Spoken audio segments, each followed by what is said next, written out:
It's been nearly 3 months since a shooter executed a mother, father, their 2 young children, and the family's 3 dogs in southwest suburban Romeoville.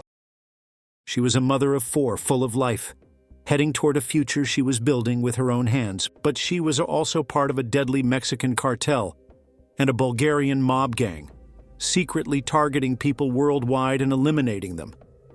No one ever had any idea about this double life, except for one man who believed it all along. But how did that one man come to know about all this, and how much of it was true? And if it's not true, what was the real truth then? Honestly, you might have heard of a lot of true crime cases on YouTube, audio stories, or Netflix documentaries. But the most of those cases will fall short in comparison to the sheer insanity of this one. And this case will also show you what the real and fierce manipulation looks like and how horrible it can be. So buckle up, because you are on a ride of madness for the next 45 minutes. And don't forget to subscribe to this channel to get more chilling crime stories like this. It was a calm Sunday evening in Romeoville, Illinois, the kind of town where people know their neighbors and where life is pretty smooth and quiet. But that piece cracked open just after 8 p.m. on September 17th, 2023. 2 nearly identical calls hit the Romeoville Police Department within minutes of each other. One from a mother, the other from a sister. Both women said the same thing. Something wasn't right with Zoraida Bartolomei and her family. They hadn't heard from her all day. Not a call, not a message, nothing. Zoraida, just 32 years old, lived with her 2 little boys, Adriel and Diego, and her husband Alberto, who was 6 years senior to her. Normally, Zoraida talked to her family every single day, but that Sunday her phone was dead silent. Not just hers, Alberto's too. The eerie part: one relative had already swung by the house at 512 Concord Avenue earlier that day. No one came to the door, no lights on. The house looked like time had stopped inside it. Everyone thought maybe they were out, or maybe they were sleeping in, and except Alberto hadn't shown up for work that morning. The thing is, Alberto was kind of a man who never missed a shift. That's when the gut feeling kicked in that something had gone terribly wrong. At 8:45 p.m., police finally pulled up to the quiet suburban home. The front of the house was dark, lifeless, but then one officer pointed upward. There was a faint light glowing in a back room upstairs. There was a tiny, flickering sign of life. Was someone inside? Watching? Or hiding? The police didn't know it yet. So the officers moved around back, and that's when they noticed a door, only it was unlocked. But this was odd. In a neighborhood like this, people usually keep their doors locked at night. When they stepped inside, what they found didn't just shock them. Zoraida, Alberto, Adriel, and Diego were all inside the house, but none of them were alive. There was no sign of forced entry, no broken glass, nothing missing. But the living room looked like it had been torn apart. A flat-screen TV was face down on the carpet. A coffee table was flipped over like someone had either fallen against it or tried to use it for cover. It was a house frozen in chaos. The first body they found was Alberto's. He was lying in the hallway, motionless, fatally shot. What they found in the master bedroom next would haunt them. Zoraida and the kids, Adriel, just 10, and Diego, only 7, were all huddled in the corner. It looked like they had tried to hide. The bedroom door had been kicked in, the wood splintered near the lock. Multiple bullet holes riddled the drywall. Shell casings littered the floor. Someone had come into that room with one purpose: to kill. Even the kids had no chance, neither did their mother. It was clearly an execution. Whoever did this, the police believed, knew this family closely, knew their routines, knew their home, and knew exactly when and how to strike. But amidst all these, nothing was taken. Expensive electronics were untouched. Wallets, phones, still there. Clearly, the killer wasn't after valuables or any important gadget. They were after people, because it must be something personal. But why kill them? Who killed them? Zoraida and Alberto's family had no criminal background or shady connections.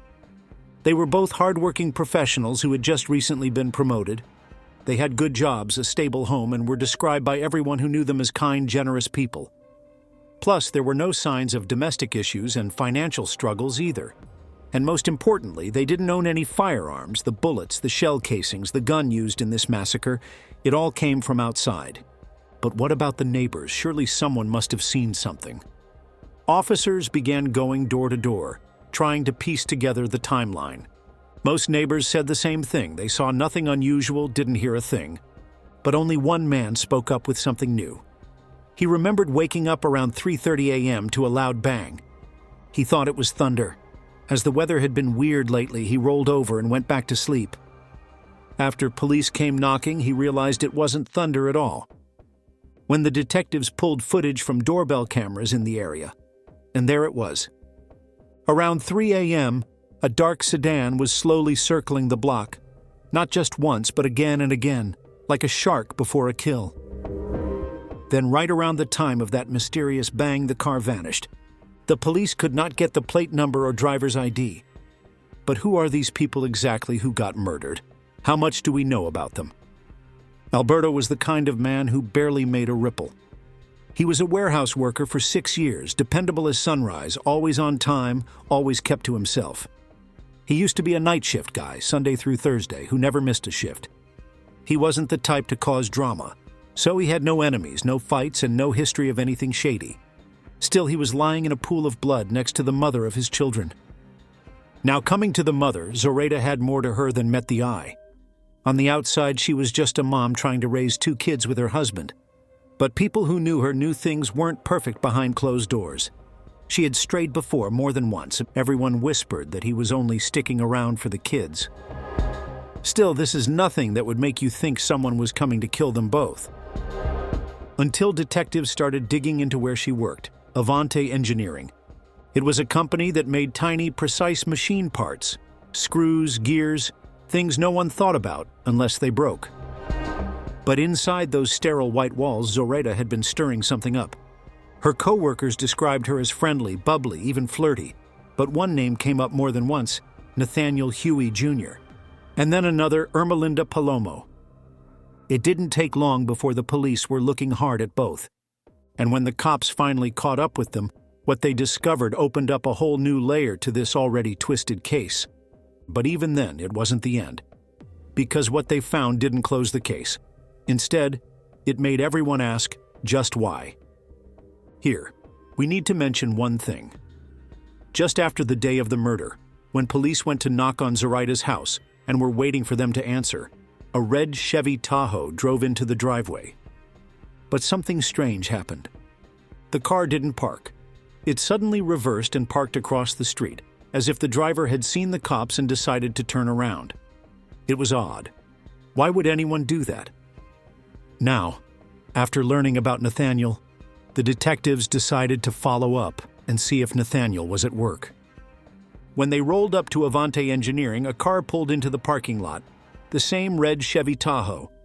And then there he was, Nathaniel, walking over to the car, talking to someone in the back seat. But just as quickly as they saw him, the car drove off. So now you understood why Nathaniel became an immediate suspect. The detectives followed his car as well. But later, police split up as Nathaniel could be tracked down at work easily. And Ermalinda, his partner in this whole twisted mess, was found at home. And this is where it got even weirder. It turns out that Nathaniel and Ermalinda's relationship was just the beginning. Ermalinda, who'd been married before and had kids, had been divorced and moved on to Nathaniel. They had met years ago at work, and over time their relationship had grown serious. But Nathaniel wasn't exactly a model citizen. He had a criminal record which was filled with minor offenses, mostly driving-related, DUIs, driving on a suspended license, that kind of thing. But there was something darker about him. He was paranoid, always convinced someone was watching him. He covered the cameras on his phone and even the red light on his TV, and if anyone so much as moved it, he'd lose his mind. But here's where things really took a turn. Around September 2022, Nathaniel started an affair with Zoraida. Both of them were still with other people at the time. It was a messy, secretive relationship, and it didn't take long before their partners found out. First, Alberto slashed Nathaniel's tires, but it wasn't just because of the flat rubber. It was the note he left behind. One simple, chilling message. Stay away from Zoraida. Stay away from her. The words were harsh, a warning no one could ignore. But did Nathaniel listen? Of course not. He ignored the threat and carried on with his affair. And when Ermalinda also found out, it hit her like a ton of bricks. Nathaniel, the man she had been with for 8 years, had betrayed her. And it wasn't the first time. The only thing different? This time, the affair led to something much worse. As the investigation continued, the detectives couldn't shake the feeling that they were missing something huge. Every turn seemed to raise more questions than answers, and no one seemed to be telling the full truth. First, the detectives pulled the phone records, and the kind of messages that started showing up weren't work-related. They were personal texts with emotional tension where lines were being crossed, and not just romantic ones. There was talk of plans, of frustrations, of decisions, and finally, of getting rid of the problem. Who was the problem? Zoraida? The answer seemed to be yes, but that led to another question. If she was the target, why was Alberto killed too? Digging deeper, they found that Nathaniel was more than just some background figure in Zoraida's life. There were whispers that he had been involved with her, or even obsessed. And Ermalinda knew this, but instead of walking away, she clung tighter to Nathaniel, like she was afraid of losing him, or afraid of what he might do without her. And then came the real shocker. The morning after the bodies of the murder victims were found, Ermalinda was called in by the police. The detectives didn't waste a second as her name, Nathaniel's name, and Zoraida's name were all tangled up in the mess. Since it was clear that this wasn't some random murder, it was personal, so the police figured Ermalinda had to know something. So they brought her in custody, and then the lie slipped out. When asked about the affair, Ermalinda said she had just found out about it. But the detectives knew better. They had seen the messages, angry, desperate ones sent by Ermalinda to Zoraida months before. So why lie unless she was hiding? The detectives pressed her, asking if she had ever confronted Nathaniel or any of the women he had been seeing. But Ermalinda just shrugged it off. "Why bother?" she said. "I'm too old for that. I'm 50 years old. There's no point in getting involved with them." Her tone was calm, almost too calm for someone whose fiancé had been cheating on her for months. She told them she had guns, but Nathaniel didn't. He didn't even own a single firearm. Instead, he was into airsoft and tactical gear. He was the kind of guy who liked playing pretend war but never crossed the line into owning real weapons. But then she dropped something that made the officers pause. She said she had an alibi for him, an ironclad one. And that's when the story took a strange twist. It sounded like she was protecting him, but at the same time, trying to push the blame onto him. She could have been trying to get him caught all the time. So the police started pushing her. Where was he the night of the murders, they asked, and she told them Nathaniel was with her on Saturday night, no question about it. Even my daughter saw him here, she also added. But the detectives weren't convinced, and then the attention shifted to Nathaniel. The police had him sitting across from them, his eyes darting around the room, avoiding direct contact. Clearly, he was nervous. He wasn't saying much, and every time they tried to push him for more, he just mumbled. At first, Nathaniel was asked about his phone because he had been messaging the victim, Zoraida. He didn't want to hand it over and kept saying he would do it after work, likely so he could delete something first. They told him it would help clear his name, but he got more nervous. He avoided looking at them and gave no real reason for the delay. When they mentioned that the partner is usually the first suspect, he flinched and started stammering. All these gestures were mysterious, but finally the officers couldn't get a clear answer from him. But there was one thing they were sure of: he was definitely hiding something. But in the middle of the interrogation, he dropped a bombshell. Oh, sorry. Did I wipe it out?" he muttered. And the moment he said it, everything clicked into place. He had been trying to erase the evidence, but why would he erase his phone if he had nothing to hide? What was on it that he was so desperate to get rid of? The whole situation just didn't sit right. Is he the killer? They had him now, but something told them the real answers were still buried, waiting to be uncovered. Meanwhile, it was all right there on the phone, the kind of stuff that would make your skin crawl. Notice one thing here. The day after the murders, the couple they were questioning already seemed suspicious.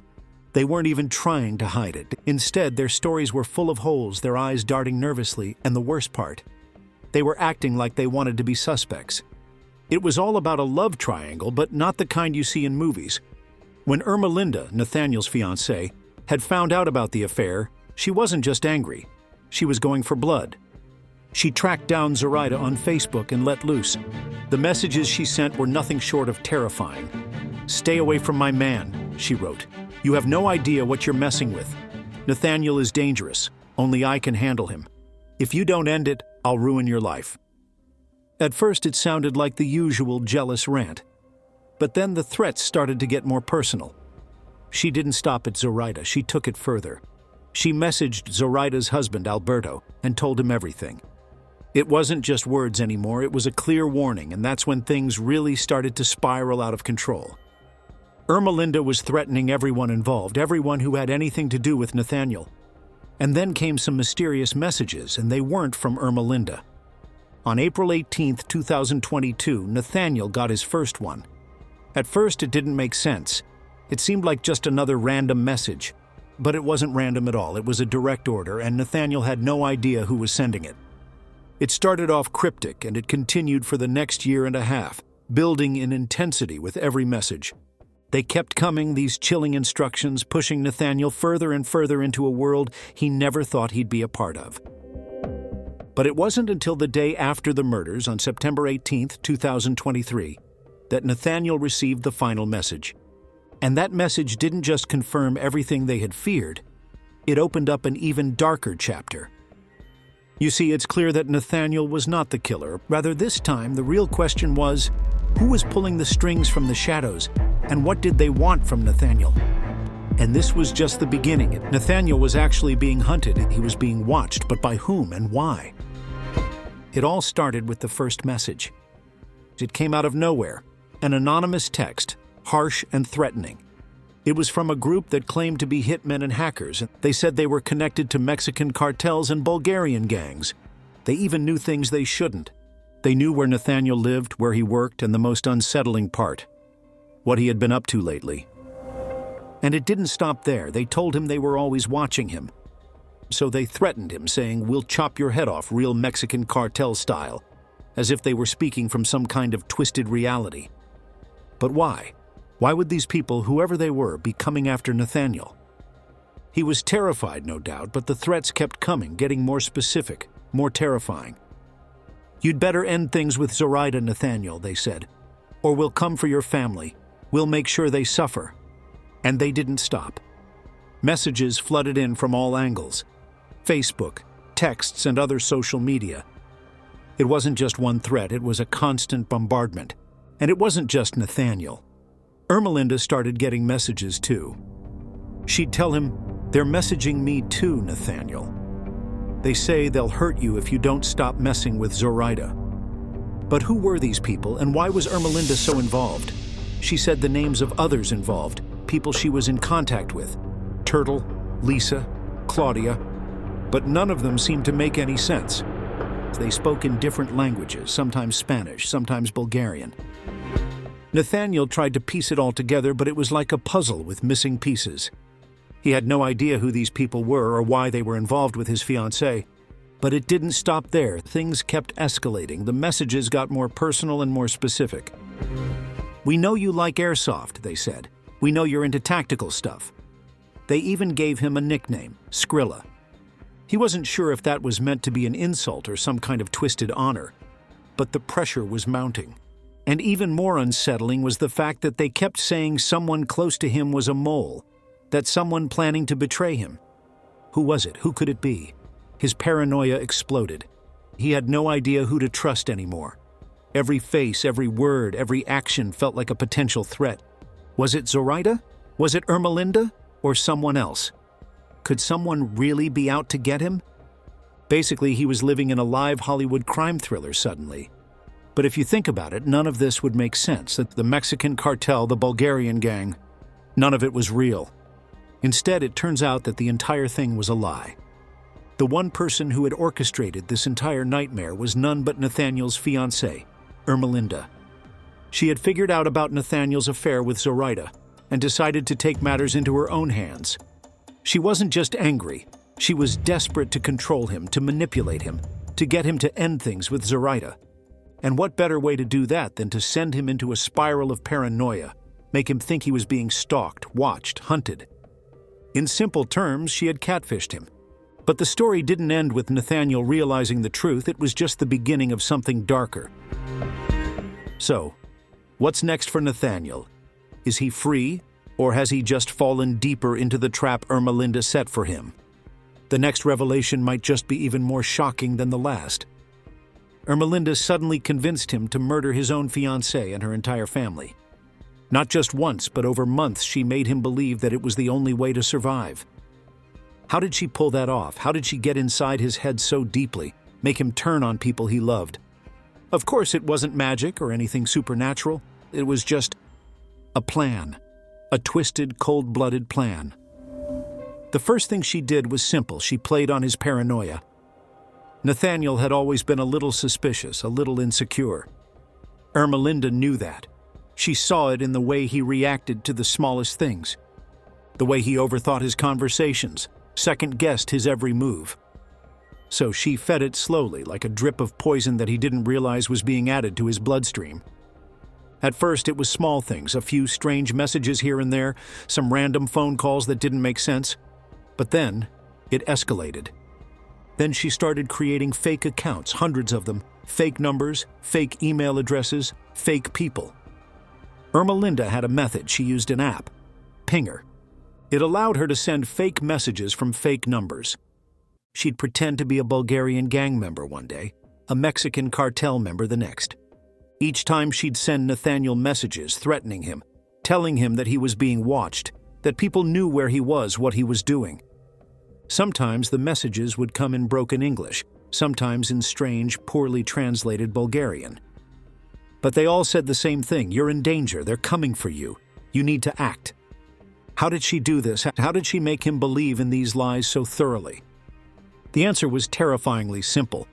First, she made him think he was part of something bigger and dangerous.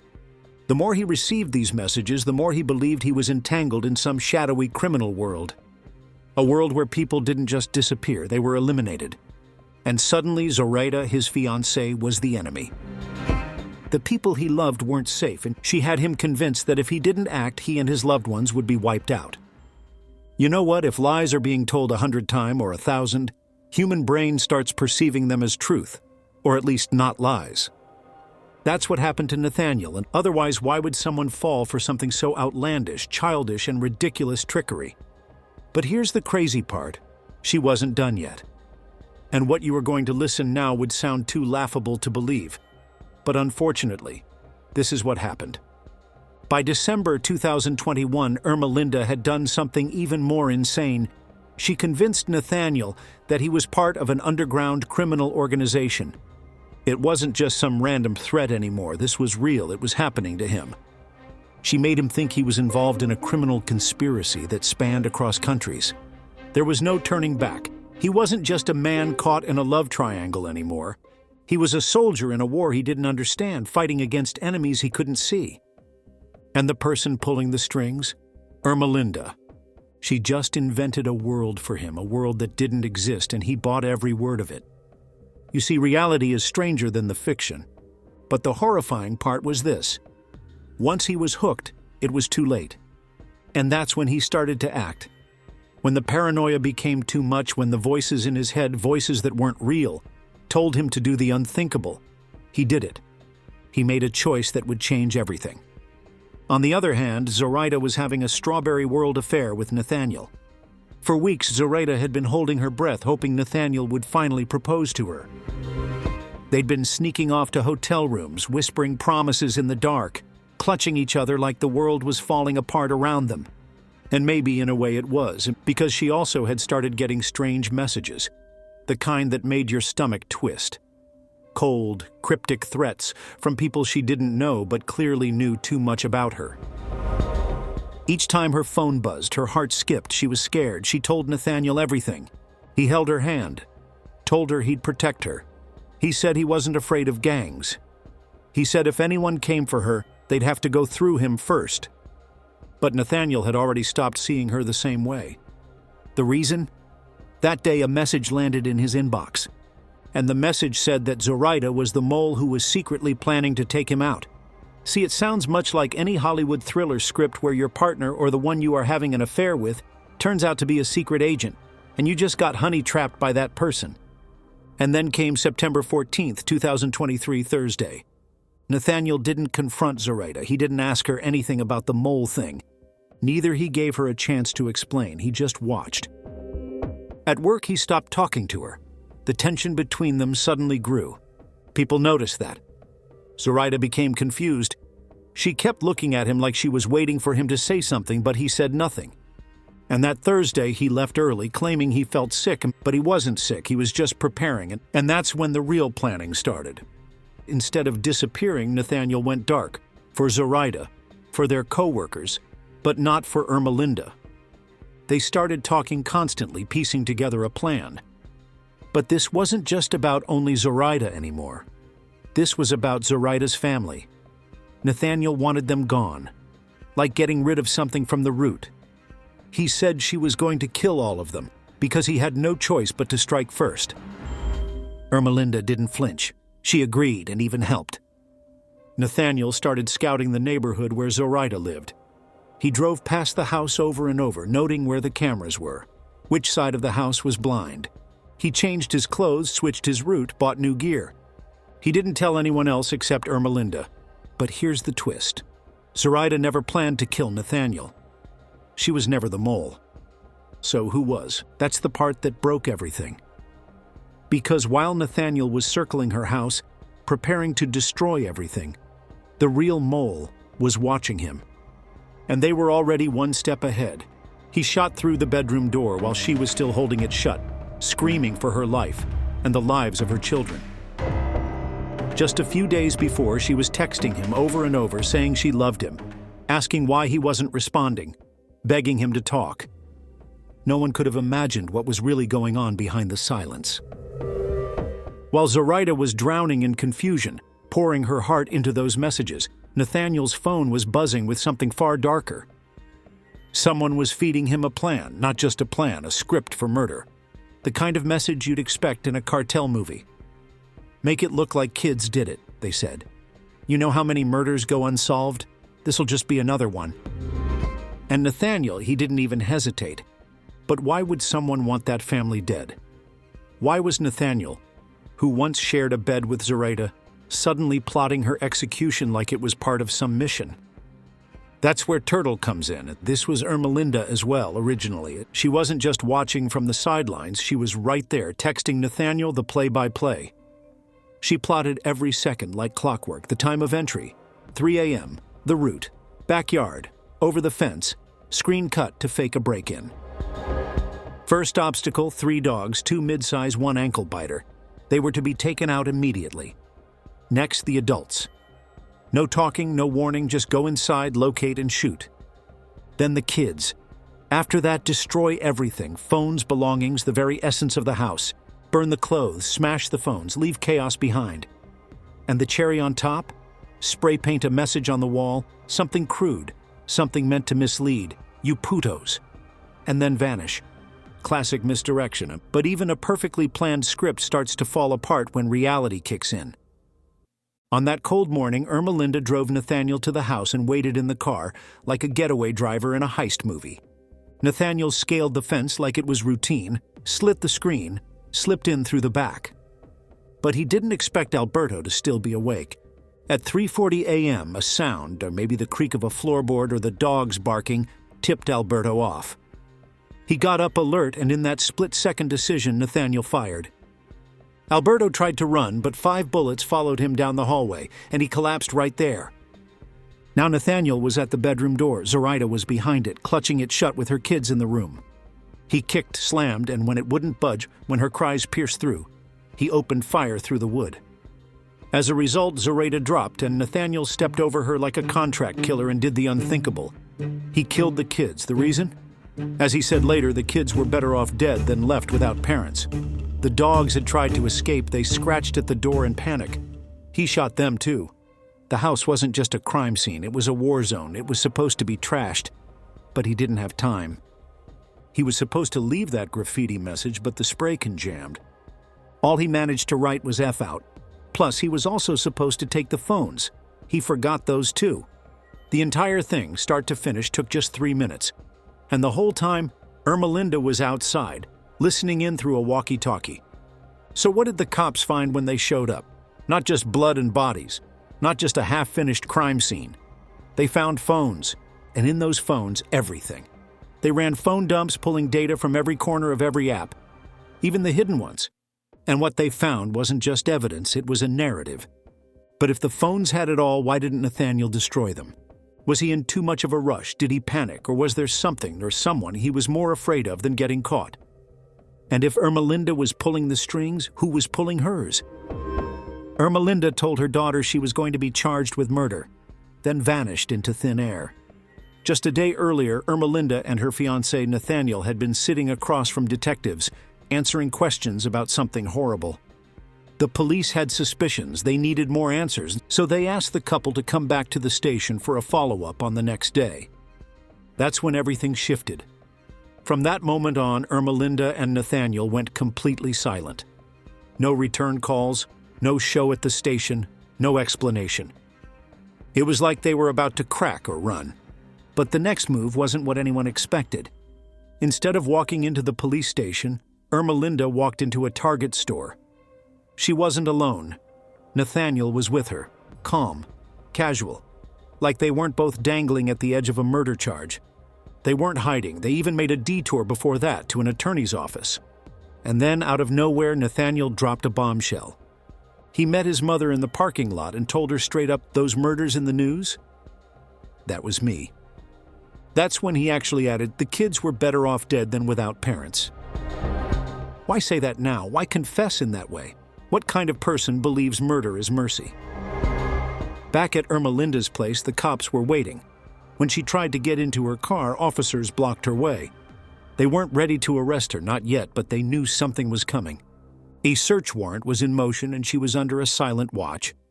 Still, without an arrest order in hand, they had to let her go and she simply walked away. And then she disappeared. By the next morning, her family was panicking. No one could find her.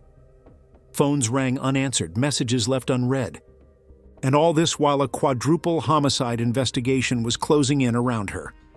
The police filed her as missing, endangered, maybe kidnapped, maybe by Nathaniel, the man who'd just admitted to murder like it was nothing more than an inconvenient truth.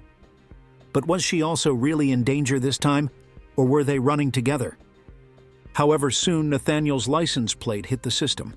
Cameras started spotting them across state lines. They had made it to Oklahoma. Walmart cameras caught them walking together down an aisle like they didn't have a care in the world. They didn't even look like fugitives or panicked. They were walking around like just a couple shopping for groceries.